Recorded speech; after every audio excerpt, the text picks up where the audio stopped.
Hello and welcome to another installment of the NIKSUN Notebook. Today, we'll be looking at web performance monitoring with NIKSUN Everest.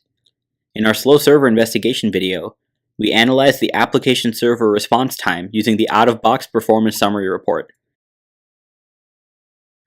Today, we'll take it a step further and see how we can gain more insight into the same issue using a more specialized report available with the web performance module. The Web Performance Report allows us to monitor end-to-end web transactions and provides application layer metrics. Previously, we were able to identify a slow application server and trace one of its slowest TCP connections. Now, let's continue our investigation by loading the Web Performance Report. If we load Web Performance from the search bar, our investigation state is carried over and we don't have to reapply any filters. We can verify this by looking at the top web servers tile. This will give us more actionable and web-specific information than other top servers tiles. We can look at the transaction latency, which measures the time between a client request and server response for web-based transactions. Since we carried over the state of the investigation, we can see that the finance server is the only row in the table, and therefore the slowest. Now we can dig deeper using the top web response phrases tile.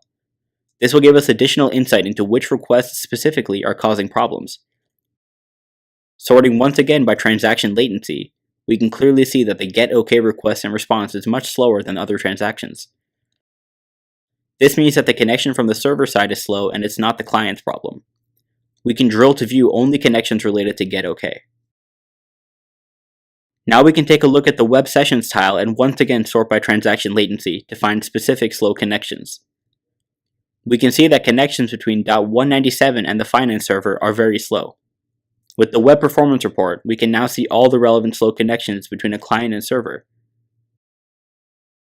We now have a more detailed understanding of the issue that we can pass on to the application development team. We can see other useful metrics in the Web Performance Report as well. By looking at web rate and latency, we can click to turn off the number of transactions graph from the tile and take a look at the transaction latency only. Here we see a spike to help further narrow down the time in which the incident occurred. Similarly, on web latency by request method, we can see once again that GET requests specifically were performing slowly around the same time period as the transaction latency graph. We can also look at web rate by response code to filter on specific server responses such as 403 or the forbidden client error. Now we can look at tiles such as web rate by domain to see the specific domains such as Hulu and MSN that were requested and resulted in a 403 error. NIKSUN's Web Performance module is very useful in application layer investigations and nicely complements any of NIKSUN's appliances. Thanks for watching, and we'll see you soon.